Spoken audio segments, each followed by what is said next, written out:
This is Mag212 and this is my overview video on the Flystrike.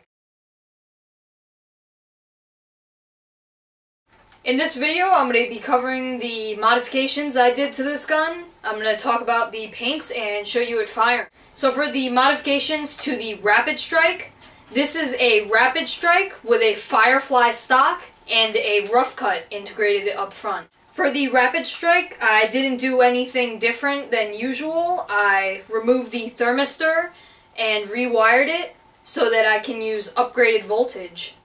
Since I had to relocate the battery pack, I have a 3 AA holder right here, which houses 3 truss-fire batteries. Those are all of the modifications to the Rapidstrike, so now I'll go over this integration. The base blaster for this integration is a Rapidstrike CS18. I cut off the stock of the Rapidstrike right here, and I use the Firefly shell, and that's acting as the stock.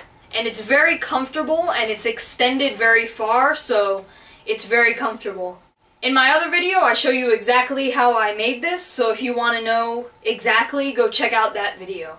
So I adhered the Firefly to the Rapidstrike by first using hot glue as an initial bond, and that held it in place so that I could use epoxy putty to smoothen the gap. As you can see on the grip, it is very smooth because I sanded the epoxy putty down and you don't even know it's there.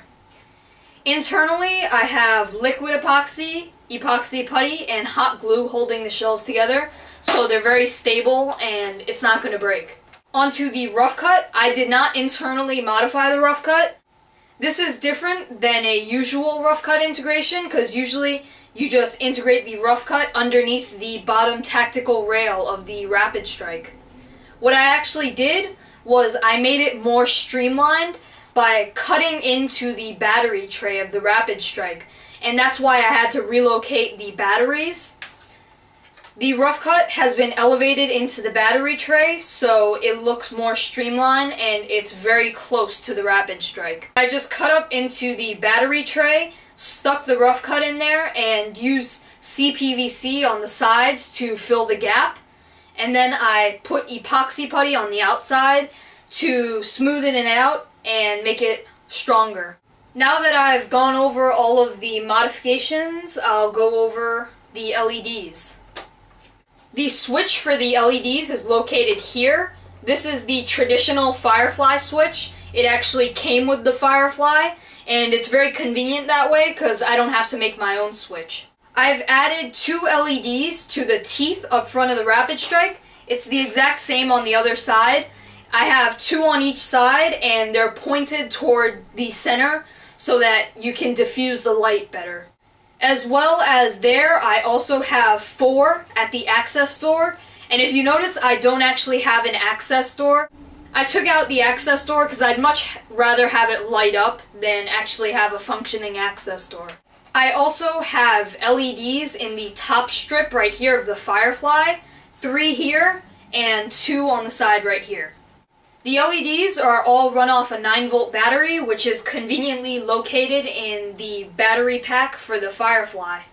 I specifically chose the Firefly stock because I knew I was going to do LEDs, and I choose the stocks that I integrate very selectively.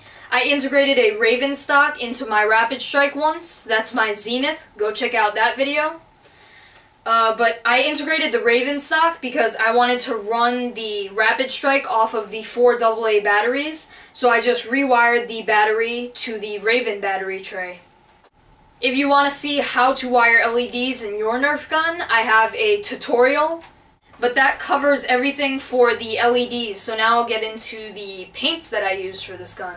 For the base coat, I used a duplicolor black vinyl dye. I've added Moot Green from Citadel and Genestealer Purple. I've been trying to do more than just basic 2-colored paint jobs because I think 3 gives the gun a little bit more depth and it makes it look really cool. Those are all the mods, paints, and everything, so now I'll show you it firing.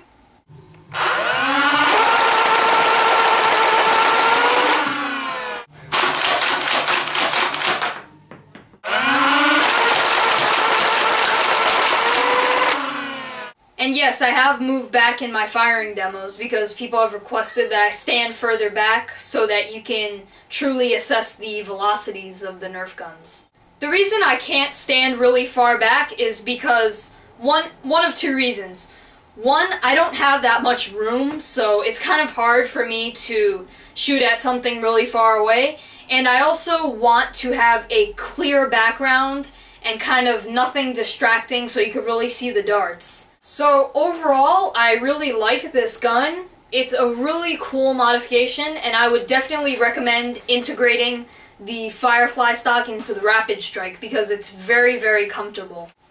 So that's the overview video for my Flystrike. I hope you enjoyed it. But that's it for this video. Thanks for watching.